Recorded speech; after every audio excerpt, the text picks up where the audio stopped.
Bagyong Mawar subling nahimong usa ka super typhoon samtang nagdanga-danga na kini sa Philippine Area of Responsibility. Samtang pag-asa mitataw nga dili angayang itandi ang epekto sa Super Typhoon Odette, sa Super Typhoon Mawar kay dili man kini mulandfall sa nasod.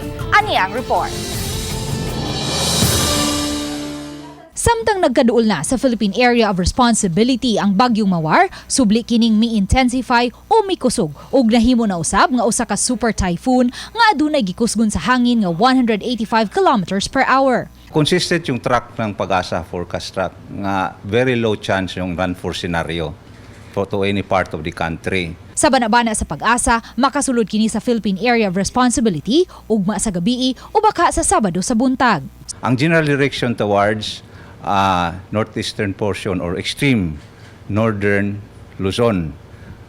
Kung di siya ka-landfall, muduol lang dito mga Monday or Tuesday. And after nga muduol dito, there is a scenario nga itong itan-aron nga mo-record.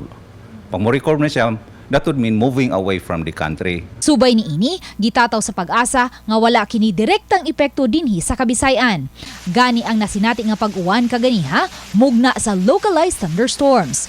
Hinuon karong Sabado, inanay ng masinati ang indirect effect sa bagyo kay pakusgo ni ini ang hanging habagat nga moresulta sa pagdako sa mga bawd dinhi sa Kabisayan ug delikado na ang paglawig ilabi na sa mga gagmayng sakayan. Samtang gipasabot sa Pag-asa nga dili angayang itandi ang epekto sa Bagyong Odette sa Subo, sa Bagyong Mawar nga nganla na unya og Bagyong Betty kun makasulod na sa Philippine Area of Responsibility kay dili man kini mo landfall sa bisan asang dapit sa nasod. Ang pinakataas or pinakakusog nga hangin nga experience nato with the enhancement of indirect effect ng tropical cyclone Mawar or Betty is 60 kilometers per hour.